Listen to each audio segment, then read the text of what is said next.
ছোটোবেলায় প্রায় দিন দুপুরবেলা হোক কি বিকেলবেলা আমরা বান্ধবীরা সব এক জায়গায় হয়ে এটা ওটা মাখা করে খেতাম। সেটা পেয়ারা হোক বা কুল বা আম মাখা, যাই হোক না কেন। বলতে কোনো বাধা নেই, অন্যের গাছ থেকে চুরি করে পেড়ে সেটা দিয়ে মাখা করে খাওয়ারও অভিজ্ঞতা আমাদের আছে।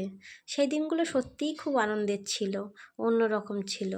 মাঝে মাঝে মনে হয় ছোটোবেলার সেই দিনগুলোতে যদি ফিরে যেতে পারতাম তাহলে সত্যিই খুব ভালো হতো।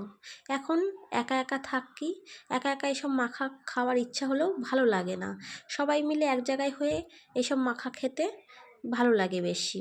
তো ননদরা এসেছিলো যখন বেড়াতে, তখন সবাই মিলে হুজুগ তুলে তৈরি করেছিলাম পেঁপে মাখা। আমাদের সবজির মধ্যে পেঁপেটাই যা কিনে খেতে হয় না, দু একটা গাছ আছে বাড়িতে, তো সেই পেঁপে গাছের উপরই হামলা চালিয়েছিল ওরা।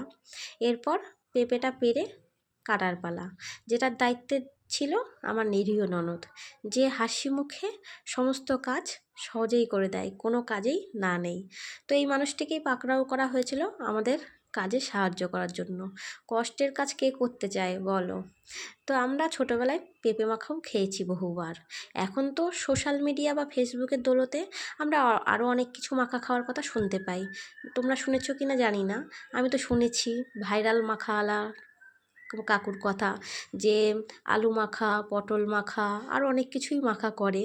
এইসব মাখা করে ভাইরাল হয়েছে। জানি না সেই সবে কেমন স্বাদ বা কেমন লাগে, খাওয়া হয়নি কোনো দিনও। তো যাই হোক, এরপর পেঁপেটা কুড়িয়ে নেওয়া হয়েছিল। আমরা যখন ছোটোবেলায় পেঁপে মাখা করতাম তখন পেঁপেটা ছোটো ছোটো টুকরো করে কাটতাম, কেটে তারপর নুন লবণ লঙ্কা দিয়ে মেখে, তেঁতুল দিয়ে মেখে তারপর খেতাম। তো ভাগ্নি বলল, মামি মেশিনে কুড়িয়ে নাও পেঁপেটা, তাহলে আরও বেশি ভালো লাগবে। তো প্রথমে পেঁপেটা কেটে তারপর জলে কিছুক্ষণ রেখে দেওয়া হয়েছিল, যাতে পেঁপের কষ ভাবটা চলে যায়। তারপর সেটা মেশিনে কুড়িয়ে নেওয়া হয়েছিল। এরপর ওতে তেঁতুল, লেবু পাতা, লবণ, চিনি দিয়ে তারপর মাখা হয়েছিল। আর মাখার দায়িত্বে ছিল আমার ছোটো নাতনি। এই কাজটিও হাত বাড়িয়ে সহজেই করে নিয়েছে নিজের দায়িত্বে, দাও দিদা আমি মেখে দিই। তো এরপর পেঁপেটা ভালোভাবে মেখে নেওয়া হয়েছিল।